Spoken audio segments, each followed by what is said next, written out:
Education देते थे। मतलब हर एक बच्चे को रिलीजियस वहां नहीं देखते थे इनके अलग अलग नीड्स क्या है, मगर अकॉर्डिंग टू मॉडर्न साइकोलॉजी हमें अलग अलग देखना है किसमें क्या एबिलिटी है। हमें यहाँ बहुत था कश्मीर में पहले कि एक ही टाइप की एजुकेशन हर एक को देते थे। कभी बोलते थे तुम मेडिकल ही पढ़ो, चाहे उसको वो समझ आता या इंटरेस्टेड होता उसको वही पढ़ना होता था। अब कुछ चेंजेस आई हैं। अब बोलते हैं पेरेंट्स जो बच्चे की खुशी है वही सब्जेक्ट। आगे चलकर जब ऐसा होगा ना, आपको कोई जॉब करना होगा, इसमें भी आपको इंटरेस्ट बढ़ेगा। कोई भी प्रोफेशन आपका होगा जब आपने इंडिविजुअल एम ऑफ एजुकेशन। अगर आपको घर वाले जोर से थोपेंगे नहीं वही करना है, उससे आपको फायदा नहीं मिलेगा।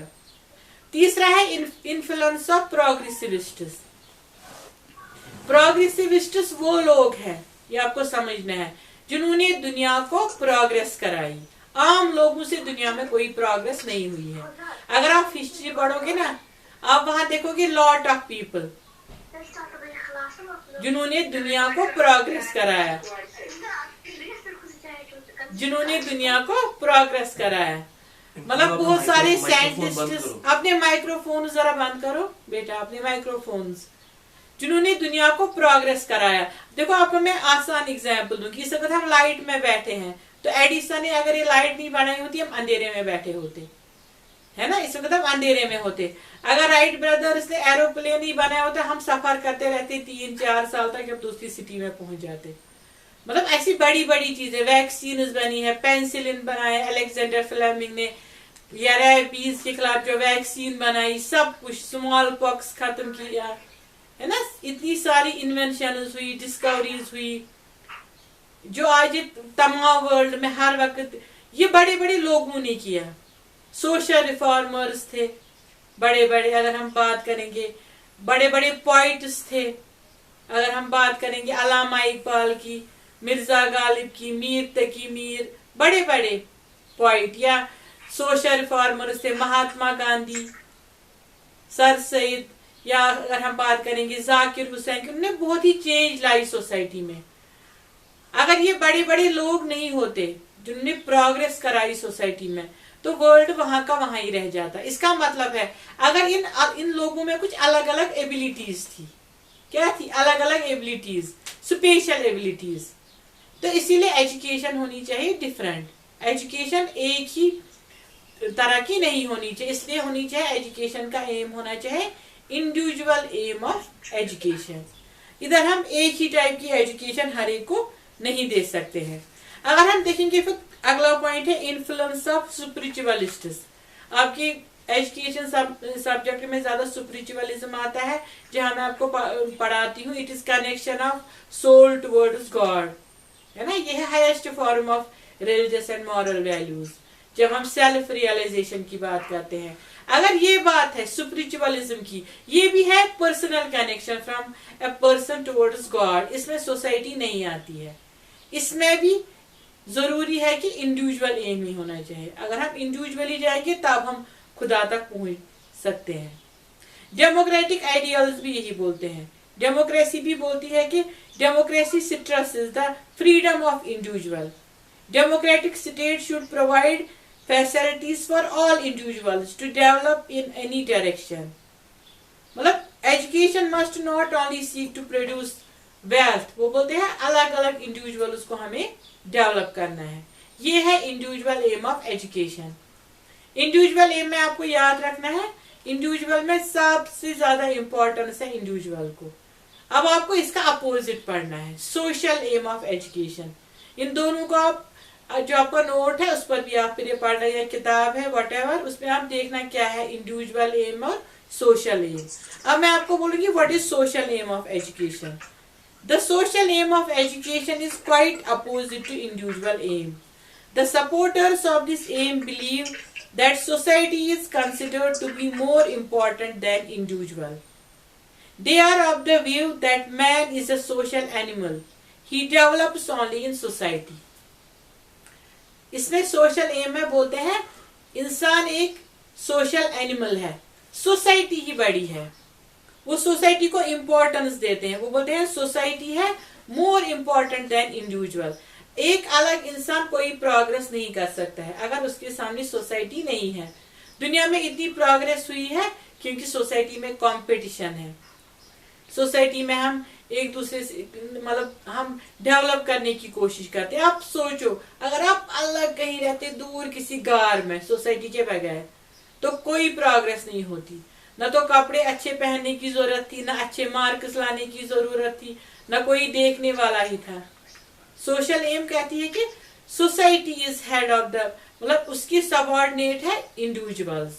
वो इंपॉर्टेंस देते हैं सोसाइटी को ही, बोलते हैं मतलब इंसान है नहीं कुछ, he is a feet of imagination without a society, he is only a throb in the pulse of social, he is only a throb in the social pulse, मतलब सोसाइटी ही सब कुछ है। तो इसीलिए सोशल एम ऑफ एजुकेशन है, वहां वो importance देते हैं सोसाइटी को, वहां इंडिविजुअल की कुछ नहीं चलती है। इसका पुराने जमाने से अगर आप हिस्ट्री पढ़ोगे, ग्रीक में, स्पार्टा ग्रीक में, वहां ज्यादा इंपॉर्टेंस थी सोशल एम को। वहां बोलते थे हमें सब कुछ करना है सोसाइटी के लिए। प्लेटो जो बहुत बड़ा फिलोसोफर था, उसने एक बहुत बड़ी किताब लिखी, वो वर्ल्ड वाइड फेमस है, प्लेटोज रिपब्लिक। उसमें उसने लिखा है सोसाइटी ही सब कुछ है।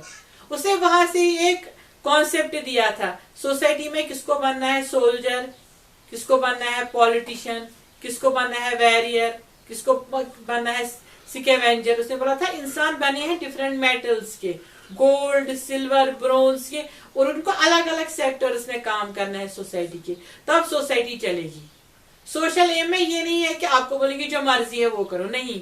अगर उसको जरूरत है कंट्री को सबको मिलिट्री की, तो बोलेंगे सभी मिलिट्री ऑफिसर्स ही बनो। अगर डॉक्टर्स की जरूरत है तो सब डॉक्टर्स ही बनो। अगर आज के जमाने में इस वक्त जरूरत थी ज्यादा डॉक्टर्स की, तो बोलेंगे सब डॉक्टर ही बनो। सोशल एम ऑफ एजुकेशन, और वहां इंडिविजुअल की खुशी कुछ नहीं है उसमें, उसको इमेजिन ही नहीं करते हैं कि इंडिविजुअल की खुशी। इसकी एक एग्जांपल मैं आपको दूंगी, आपने सुना होगा हिटलर। हिटलर बहुत ही मशहूर था, आज भी बोलते हैं हिटलर जैसा है कोई इंसान। हिटलर की जो फिलॉसफी थी, उसने जर्मनी में उसने यही किया था, उसने वहां रखा था सोशल एम, मतलब वो इंसानों को, मतलब वो बोलता था उनको इंसानों को यूज करो for the improvement of society. उसको बहुत जालिम भी बोलते थे क्योंकि वो डेड बॉडीज से भी ऑर्गेनिक कंपोनेंट्स निकाल के बोलता था कि इसी को यूज करो सोसाइटी में, बोलता था क्योंकि ये जरूरत लगेगी सोसाइटी को। इवन उस वक्त बहुत जुल्म भी था। ग्रीक में अगर कोई वीक बेबी, कमजोर बच्चा पैदा होता था तो उसको उठाकर किसी हिल साइड में फेंक देते थे ताकि उसको कोई एनिमल वहां खाए, क्योंकि आगे चलकर ये सोसाइटी के लिए कोई मुसीबत खड़ी ना करे। वो सब कुछ चाहते थे सोसाइटी के लिए। वो कहते थे अगर इसको नैरो सेंस में लेंगे, नैरो सेंस में सोसाइटी को, सोशल एम को, तो ये है हमें सब कुछ करना है सोसाइटी के लिए। हमें अपने आप को खत्म करना है, अपनी डिजायर्स को खत्म करना है for the betterment of society. हमें अपने आप का कुछ नहीं सोचना है, हमें सब कुछ सोचना है कि सोसाइटी के लिए। बिकॉज सोसाइटी इज द, वो एक ऐसा एलिमेंट है, उसमें जस्टिस है, उसमें पावर है, हमें अपना सब कुछ खत्म करना है। अगर वाइल्डर सेंस में लेंगे, इन वाइल्डर सेंस हमें सोसाइटी के लिए करना है, सोशल वर्क करनी है, अपने आप को सोशली एफिशिएंट बनानी है, मगर अपनी डिजायर्स को भी खत्म नहीं करना है। उस वक्त हमें सोशल सर्विस पर ज्यादा अहमियत देनी है। मैन को पहले एफिशिएंट बनना है, सोशली एफिशिएंट। इसका मतलब है सोशल एम में ज्यादा ये बोलते हैं वोकेशनल ट्रेनिंग बच्चे को देनी चाहिए, डिफरेंट टाइप्स के वोकेशंस वो करना चाहिए। उससे वो मतलब दूसरों पर बोझ भी नहीं बनेगा और वो सोसाइटी के लिए हेल्पफुल प्रूव होगा। वो सोसाइटी के लिए काम भी करेगा, सोसाइटी में डिफरेंट टाइप्स के जो सोशल वर्क ऑर्गेनाइज करेगा। दुनिया में बहुत सारे लोग सोशल सर्विस करते हैं। क्या करते हैं? Social service. एक तो हो गया जीना अपने लिए, दूसरा हो गया दूसरों के लिए जीना। वो दूसरों के लिए काम करते हैं, उसको ऑल्ट्रुइज्म बोलते हैं। आपने बहुत सारी दुनिया में देखे नाम सुने होंगे, महात्मा गांधी, लियो टॉल्स्टॉय या स्वामी विवेकानंद। इन्होंने बहुत सारा सोशल वर्क किया। सोशल वर्क से इन्होंने वर्ल्ड में ये अपने लिए नहीं जिए, ये दूसरों के लिए जिए। सोशल एम ऑफ एजुकेशन ये नहीं खाली अपने लिए, नहीं तो इंसान ज्यादा कुछ जो वर्ल्ड में करता है वो अपने लिए ही करता है। इंसान वेल्थ भी कमाता है, उसका होता है गोल प्लेजर, वो चाहते हैं प्लेजर गेन करना। प्लेजर गेन करने में है यही अपने लिए जब कुछ अच्छा करेंगे मोटिवेशन रहेगी। मगर जो ऑल्ट्रुइज्म है, जो ज्यादा इसमें खो जाते हैं, उनको फिर सुकून इसी से मिलता है। When they do any type of social work, उसमें इंसान को सेल्फ सेक्रीफाइस करनी होती है। उसमें अपने आप को ये नहीं सोचना है हमें क्या बेनिफिट है, दूसरों के लिए काम करना। इस तरह देखो, इस आज को जो कोरोना वायरस है, आप देखो कितने लोगों ने अपनी जान खो दी। मतलब डॉक्टरों ने, बहुत सारे सोशल वर्कर्स ने, उन्होंने सोशल वर्क किया। अब पुरानी बातें आप छोड़, इस वक्त भी आपको ये सोशल वर्क है। बहुत सारे इस वक्त निकलते हैं सोशल वर्क करने। वो नहीं सोचते हैं कि हमें इनसे कोई हम जान भी जा सकती है किसी इंसान की, मगर वो जाता है, फंड जमा करता है, लोगों की हेल्प करता है। तो ये है सोशल सर्विस। सोशल एम में है सब कुछ करना for the benefit of society. Society बहुत अच्छी है इंसान के लिए। सोसाइटी में ही प्रोग्रेस भी होती है, सोसाइटी हमें सब कुछ देती है। वो जब मतलब हमारी जो फिजियोलॉजिकल नीड्स है, बायोलॉजिकल नीड्स है, वो सारी फुलफिल करता है हमें सोसाइटी। सोसाइटी हमें सब कुछ देता है। सोसाइटी हर वक्त हमारे लिए अच्छी है, मगर कभी कभी सोसाइटी हमारे लिए बहुत ही डेंजरस भी प्रूव होती है। अगर हम सोशियोलॉजिकल व्यू पॉइंट से देखेंगे, ऑगस्ट कॉम्टे, जिसको बोलते थे फादर ऑफ सोशियोलॉजी, उसने बोला था कि सोसाइटी ही है जो इंसान को कभी कभी सुसाइड भी कराती है। उसने एक दी थी सुसाइड थ्योरी। उसमें 3 थे, एनोमिक सुसाइड, इगोइस्टिक सुसाइड। उसका मतलब यह था कि एक सोसाइटी इंसान को खुदकशी करवाती है। मतलब अगर खुदा न खास्ता किसी को फेलियर हो जाता है पढ़ाई में, या इमोशनल कोई फेलियर हो जाता है, तो वह एंड पर सुसाइड करता है। आप कितने न्यूज़ों में देखते हो, बड़े बड़े फिल्म स्टार्स, पॉलिटिशियंस कभी कभी खुदकशी करते हैं। क्यों? क्योंकि उनके सामने सोसाइटी है। जब उनको फेलियर होता है, फिर उनको फेस करनी होती है सोसाइटी। अगर वो अलग, वो कहीं होते किसी दूर जगह, वो सुसाइड नहीं करते। सोसाइटी के बगैर वो बच सकते। वो कहते हैं कि दूसरों को क्या बोलेंगे, हम हमारे साथ इतना फेलियर क्यों हो गया। इसीलिए सोसाइटी कभी कभी डेंजरस भी है इंसान के लिए, क्योंकि सोसाइटी में नॉर्म्स है। इंसान बोलता है दूसरे क्या कहेंगे,